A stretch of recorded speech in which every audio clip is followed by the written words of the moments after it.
had my mother slip her hand into the strap, then keep repeating the weaving work. It eased her arm pain for a moment, but it greatly slowed her efficiency. My mother's tens of thousands of daily motions had already left her with serious work-related injuries, so for the next 10 years, I never stopped observing and thinking of ways to ease her burden, until one day my bicycle chain suddenly fell off. When I struggled to put the rusty chain back and gently pushed the pedal, the spinning wheel gave me an idea. After days of non-stop experimenting, I used 2 wheels and a few old boards to build the first prototype of a loom. When 2 friends came to the warehouse to see it, they thought it was silly and ridiculous.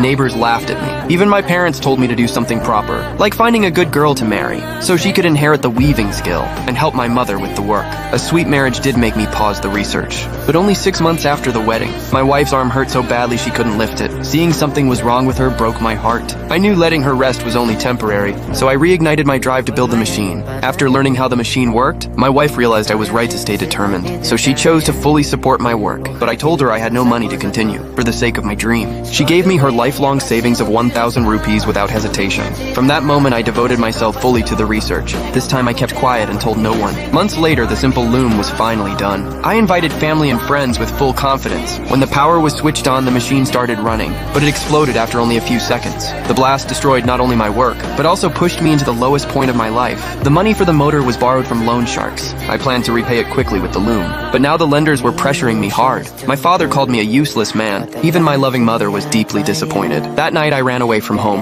I went to the riverside, tied my hands and feet with rope. My parents' scolding echoed in my head. In despair, I wanted to end my life. I stayed there until dawn, then dragged my exhausted body back to my wife. She cried the whole night, but instead of blaming me, she quietly took out her wedding jewelry to help repay the debt. To let me focus on my research, we rented a place and moved to the city.